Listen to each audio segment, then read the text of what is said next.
Well, let's look at old soul, this feeling as an old soul. Now, let's describe it. This description of that is like what Carola described earlier, which was this feeling when she was 5 years of age. She knew all of this stuff that nobody else knew. She'd say it, and Mum and Dad would look at her confused, and mostly confused because how can all this be coming out of a 5-year-old? Is a strong confusion. And there's this feeling that there's all this information that comes, and there's this automatic acceptance inside of the child of that information. And that child has a feeling that it knows it's true, even though the adults around it go, what? No, that's not true, or have some kind of doubt. Okay. Now, the interpretation of that for most people is, that person is reincarnated and they've lived many lives and they know all these things now as a result of living these many lives. Yep. But there are alternative explanations. So let's look at some of them. Firstly, when this person, this child, is born, they are at their most emotionally open. They are at almost their most humble as well. You notice a child doesn't first try to work out whether it should cry before it cries. It just cries because it needs to cry. About whatever, it doesn't really matter, it just doesn't. The child is emotionally open. It's emotionally open to new experiences. It doesn't try to prevent its new experiences, except when its parent has some kind of fears associated with the new experience. So the child is quite open. The child is also open in its spirit body. It has the ability, through its spirit body's eyes, to see spirits. I don't know if you've ever noticed a little baby doing that, particularly in between 1, 2, or anywhere from newly born right the way through 2 to 3 years of age. They'll often watch things. They'll often giggle when nobody's there, even. So what are they seeing? Well, they're actually seeing spirits. They're seeing spirits interact with them. They're watching animals who are in the spirit world also interact with them. They see these things clearly because they don't have the emotional impediment of closing down their spirit body in preference to their physical body. So children have a huge openness to seeing spirits, conversing with spirits, listening to spirits, and relaying information from spirits. Now, if you think about it, that explains a lot of these things automatically. Right? Because now that I'm open to a spirit, I have the ability to actually say things and hear things that are way beyond my own learning experience. Right? And if the spirit is also projecting at me a feeling of this is true, this is a certainty, the child, as you know from children, they're very open to believing anything that they feel the adult feels is a certainty. Like many of you have grown up feeling certain things are certain, and then you realise when you're an adult that your mum or your dad didn't know what they were talking about, and you had to change your opinion. But when you were a child, you accepted it without question, automatically, because of the emotion of the parent. You automatically accept things without question. This is what is happening here. There are literally billions and billions of spirits who are constantly surrounding us on the earth plane. Billions of spirits. There are more spirits on earth than there are people on earth. Right? Many of you in New Age circles have called them Earthbound, referring to the darker ones. But there's not just dark spirits. There's just all sorts of spirits. Normal people who have passed, who still have an interest of what goes on earth. There are also, for every single person, generally there is a guardian, a person who is invested and asked by God to protect your physical life as much as they are able, given the laws involved. And that guardian is there to give you information about how you can make your life safer. Almost every single person on earth also has a guide of some kind. A person or a group of persons who are associated with you, trying to connect with you and guide you spiritually in discovering more spiritual knowledge. These guides exist and are surrounding most people. When I say most, Usually it's the people who desire for it, in other words, they start investigating truth, that guides are assigned to. So if you start investigating Catholicism, for example, then you'll probably be assigned a guide to help you investigate that form of religion. Yes? If you want to investigate the Muslim faith or the Hindu faith or New Age philosophy or any other form of investigation, a guide will be assigned to you who knows things about that form of investigation. They don't know all the truth, they just know about the thing you're passionate about. If you're a scientist and you want to investigate things to do with radioactivity, then you'll have a guide come and actually help you through this process of investigating that form of scientific endeavour. It happens in every aspect of our life. Political, economic, social, scientific, mathematical, personality, everything is all involved in these assignments that occur.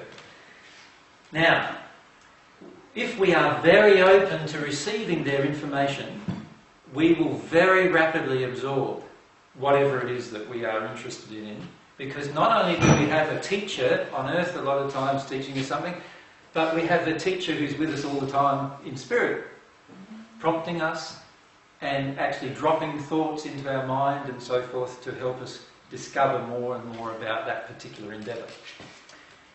Children are the most highly acceptable to this form of teaching. It's a form of teaching. It's not control, it's a form of teaching, a form of learning.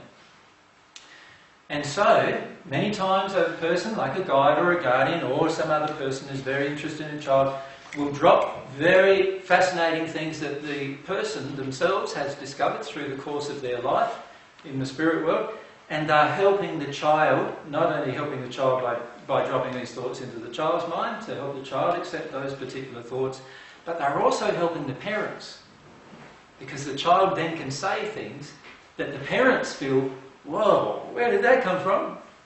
And then respond to such things and start to investigate where that came from.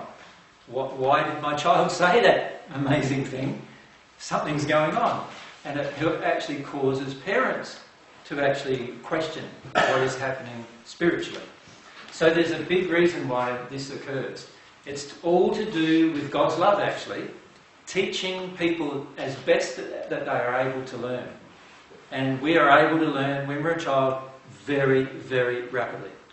Much more rapidly than what most of us have had the opportunity to learn, because we have so many impediments on earth to learning, whereas within the spirit world there are less impediments to learning, because we're far more open about the discovery of new truth.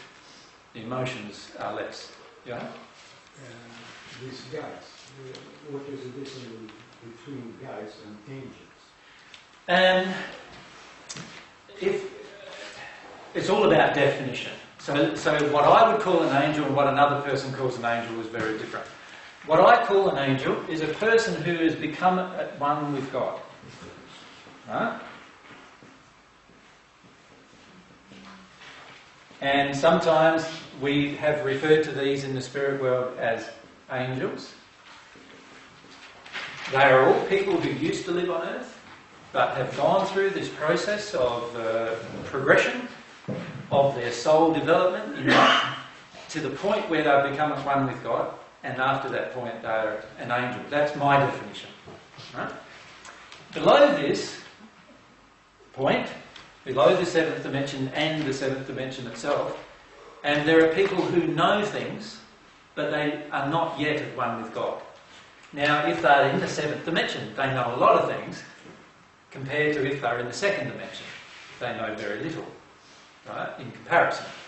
But a person in the second dimension in spirit world knows far more than what most people here on earth know, and so therefore is still a person who can be listened to and engaged with. Yes? But they know far less than a person in the seventh dimension. Now, many people on earth call any spirit who's brighter than them an angel. But it's not very hard to get brighter than the average person on earth for a spirit, because the average person on earth is in the first dimension. So it just needs to be a person in the second dimension, and they would be then classified as an angel. The problem is if we listen to them when they're from the second dimension, and many of them don't even know they're from the second dimension, right? So many of them, unless they become right up near here somewhere, the fifth or sixth dimension, many of them don't know. And you can actually ask many of them, and they'll say, oh, I'm from the 18th dimension. And then when you start discussing with them what they actually know, you realise, actually, you're not in the 18th dimension. I've just bring a bright spirit here to talk with us. What sphere does he say you're in? And they go, oh, the first dimension.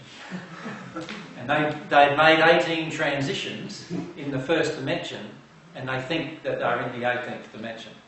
Does that make sense? But they're still in the first dimension.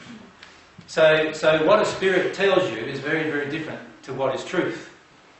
Right? There's this sort of this understanding on earth that if a person in the spirit world passes, then they automatically know all truth. And that all spirits that pass know all truth, and that's not true. In fact, it's very definitely not true. Yeah, and it can be proven just by interacting with the spirits themselves. Yeah. So does that explain old soul? How the feeling of an old soul comes about? So Carola, you have a spirit with you who fed you all of this information. And you have a very strong connection with this spirit. And now you even view the spirit as yourself. You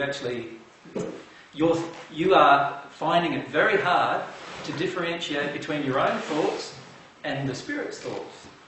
Now, my suggestion is to start talking to that spirit. So ask them their name. Ask them why they're with you. And they've been with you all of your life, so they're obviously a guardian or a guide.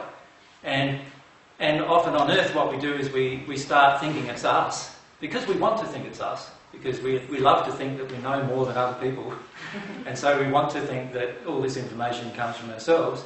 And my suggestion is engage the spirit, talk to the spirit, and you'll find that your spirit is your friend, who's been with you all of your life, and who wants to guide you spiritually, and you'll get to know their name and their character and their personality, and you'll start to be able to separate your thoughts from their thoughts.